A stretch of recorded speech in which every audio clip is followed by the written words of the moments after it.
আসসালামু আলাইকুম everyone, welcome back to my channel Mahima cooking house. আজকে আবার আপনাদের মাঝে আরও একটি ইফতারি রেসিপি নিয়ে চলে এলাম। আর আজকে আপনাদের জন্য থাকছে নিউ স্টাইলের রাউন্ড শেপের বেগুনি রেসিপি।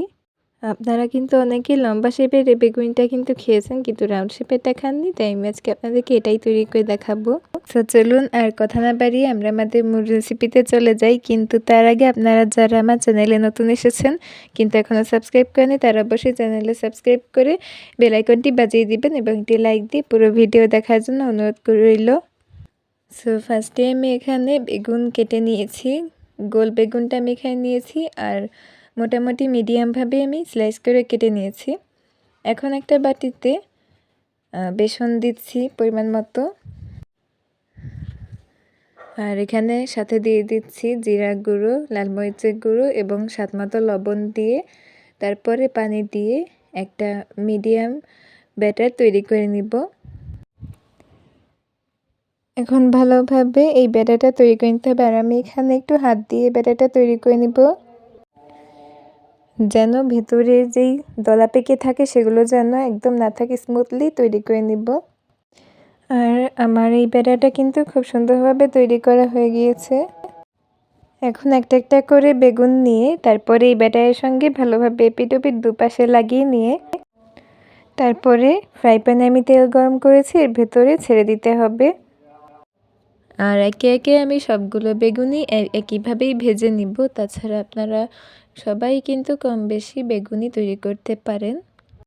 যারা জানেন না বা পারেন না বা যাদের বেগুনি একদম পারফেক্টলি তৈরি হয় না, তারা অবশ্যই এই ভিডিওটি বেশি বেশি শেয়ার করবেন এবং তারা এই ভিডিওটা দেখে আপনারাও খুব সুন্দরভাবে বেগুনি তৈরি করে নেবেন।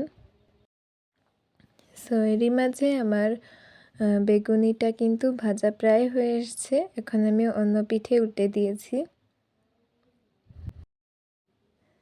আর এরই মাঝে কিন্তু আমার বেগুনিগুলো ভাজা হয়ে গেছে। এখন আমি এটা একটা প্লেটে উঠিয়ে নিচ্ছি। আর দেখতেই পাচ্ছেন কতটা সুন্দর কালার হয়েছে। একইভাবে আমি সবগুলো বেগুনি ভেজে নিচ্ছি।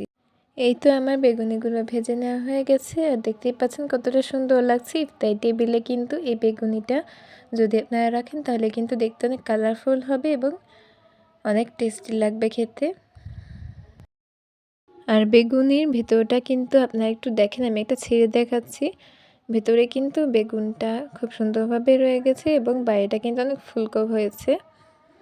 সো আজকে এই ভিডিওটি কেমন লাগলো অবশ্যই কিন্তু কমেন্ট করতে ভুলবেন না, এবং এই রমজানে আপনারা সবাই খুব ভালো থাকবেন এই প্রত্যাশা করে আজকের মতো এখানেই বিদায় নিচ্ছি। পরবর্তী রেসিপিতে আরও একটি মজাদার ইফতারি রেসিপি বা অন্য কোনো রেসিপি নিয়ে হাজির হব। ততক্ষণ পর্যন্ত আপনারা সবাই ভালো থাকবেন, সুস্থ থাকবেন। আল্লাহ হাফেজ, আসসালামু আলাইকুম।